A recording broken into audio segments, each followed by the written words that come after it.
What's going on, people? This is Jeff Brown coming to you once again with Jeff's Wild World of Boxing. First off, I gotta say what's up to all my Filipino fans out there. I know you hate me. I know you love me too at the same time. Otherwise, it wouldn't keep on giving me so many views on my videos. Anyway, of course, everybody already knows I'm not even gonna go through a whole spiel about the Pacquiao-Mayweather fight being out because at this point, I really don't care. What I am going to talk about, though, and I am going to point out, is the fact that it's pretty much become apparent that, once again, as I pretty much predicted, Bob Arum being Bob Arum did what Bob Arum does best. There's nothing wrong with having a backup plan in mind, but I'm more along the lines when I say that Bob Arum always has ulterior motives. That's the basis. The thing about this particular fight is what you fail to realize. If you know anything about boxing and if you know anything about Floyd Mayweather, this is not uncommon for him to do. I've mentioned that so many times I'm starting to sound like a broken record with it. Floyd has a tendency to delay a fight for as long as possible. Doesn't matter if it's through his motives. It doesn't matter if it's through his talking and the things that he does in the ring. But what you people need to understand is this is what Floyd does best to sell tickets.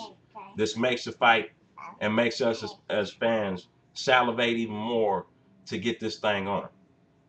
And I just want to point out that, and this is as an unbiased observer, but I just want to point out two things.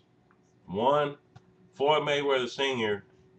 went to jail for over 5 years for drug trafficking. Not taking drugs, not dealing drugs, drug trafficking. There is a big difference. Another thing, and this is not to disrespect anybody when I say it, so I'm just going to go ahead and come on out and say it. The last time Floyd Mayweather Sr. made a more or less tongue-in-cheek so-called accusation about a fighter not fighting 100% to his ability was Fernando Vargas in 2002 when he fought Oscar De La Hoya. And I know a lot of you should remember how that one turned out in the end. Oscar De La Hoya not only stopped and beat the hell out of Fernando Vargas, but he broke his right eye socket, as well as destroyed whatever last bit of machismo and whatever you want to call it that Vargas had. But at the same time, I also want to point out that I'm no longer even going to bring up to you from here on out anymore about this whole drug testing issue, because at this point it's a moot point and I'm tired of hearing about it. I'm tired of hearing everybody talk about it. But I'm just going to be real with you for a second and just go ahead and say that, you know, you get what you pay for. I believe as a fan, as a person who used to box, as a person who knows a lot about boxing, I believe it's the fans' responsibility at this point. We as fans need to come together, no matter whose side you're on, and get to the people that have connections in the boxing community. You know who you are out there. We all need to come together. Pacquiao fans, Mayweather fans, whoever, we all need to come together to get this fight on. Because I'm sorry, I refuse, even though it's not going to prove a lot, and even though it'll bring Pacquiao another belt, another weight class to be so-called conquered. A lot of you want to say that Pacquiao taking this fight with Yuri Foreman is going to be a deal where it's going to work out well in the end, because some of you probably feel like the WBO belt is not that much of a prestigious belt to go for. People, it is an alphabet title. Once again, I've said it once, I'll say it again. If the Ring magazine does not say that you are the champ, you are not the champ. If you hold a belt, WBC, WBA, IBF, IBO, NABA, it doesn't matter. You are in an alphabet soup molasses that needs to be destroyed. I believe, as all of you other boxing fans believe out there, that there should be one belt and one champion for each weight class. We don't have any recognition of any of these guys out here as to who's the overall guy in what weight class. If the Ring magazine doesn't say you the champ, you are not the champ.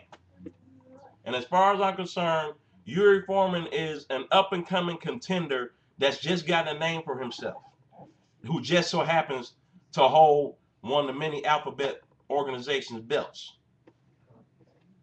And like I said before, we need to be focusing more on the fact that we're being cheated as boxing fans for the fact that this fight isn't going to happen.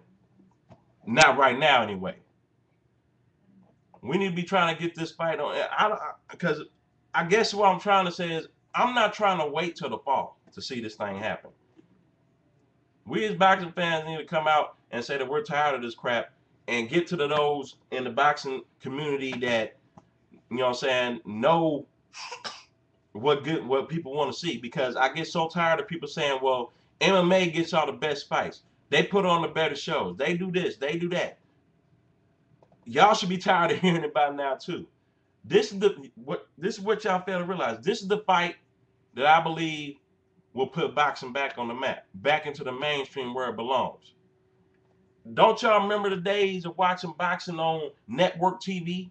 I do.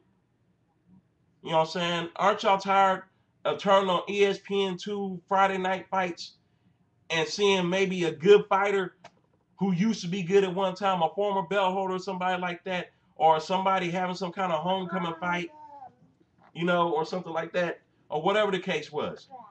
But I'm tired of seeing these junk fights. I'm tired of having to wait until Friday night to turn on the Showbox.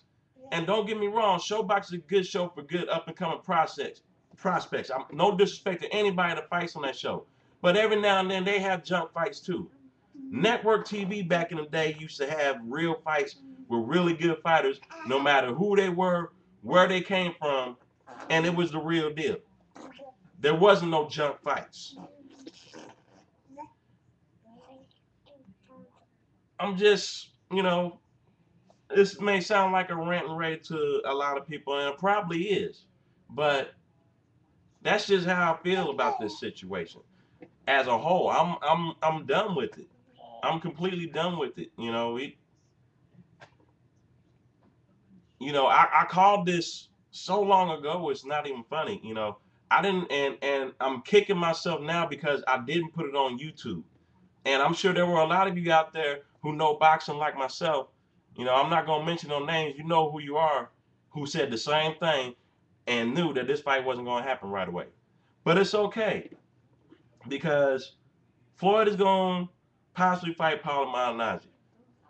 And the way I understand it, the fighting ain't done yet, because now they're supposedly supposed to be fighting for a date. At first, everybody didn't want to say shit. Now it's, oh, well, we going to fight about a date. Either the March 13th or March 20th. Somebody's going to take it. And Pacquiao can have the 20th. I'm going to take the 13th. Come on. It's childish, people. It's childish. So now we have to sit up there and wait for these two bum fights to possibly happen. That's really not going to prove anything. Not going to bring the fans the fight that they want to see. I don't want to see these damn fights. Really. I don't. But this is what we're going to get. And this is what we're relegated to. And like I said before, if you feel like that this is okay, more power to you. But like I said before, we as boxing fans got to do a lot more standing up than what you think. And I'm going to close out with that. This has been your boy, Jeff Brown. Peace.